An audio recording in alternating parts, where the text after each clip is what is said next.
Strawberry slice cake বানিয়ে নিলাম, যেটা খেতে বলতেছে অনেক বেশি মজা হয়। বাচ্চারা কিন্তু খুব বেশি পছন্দ করে, আর আমার ছেলে কেক খেতে অনেক বেশি ভালোবাসে, এই জন্য আমি ওর জন্য এইভাবে বানিয়ে রাখি। স্ট্রবেরি না দিলেও হবে, যে কোনো অন্য ফ্রুটস দিলেও হবে বা না দিলেও হবে।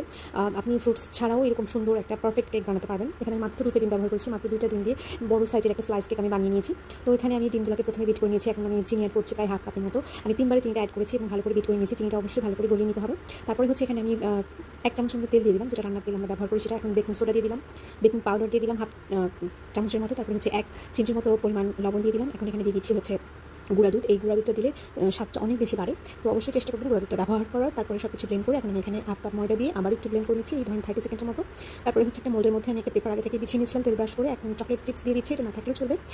আমার কাছে ছিল এবং আমার বাচ্চা পছন্দ করে দেখে এখানে আমি একদম একদম ভর্তি করে দিয়ে দিলাম। আর উপরে হচ্ছে স্ট্রবেরি দিয়ে দিলাম, কারণ স্ট্রবেরি অনেক বেশি পছন্দ করে। এখন আমি এটাকে 25 মিনিটের মতো বেক করে নিয়েছি ওভেনে 180 ডিগ্রি সেলসিয়াসে, এবং এখন আমার কেকটা হয়ে গেছে ঠান্ডা অবস্থায়। আমি হচ্ছে আপনাদেরকে কেটে দেখাবো, অনেক বেশি মজা হয়, অবশ্যই একটা ট্রাই করবেন। ধন্যবাদ সবাইকে রেসিপি দেখার জন্য।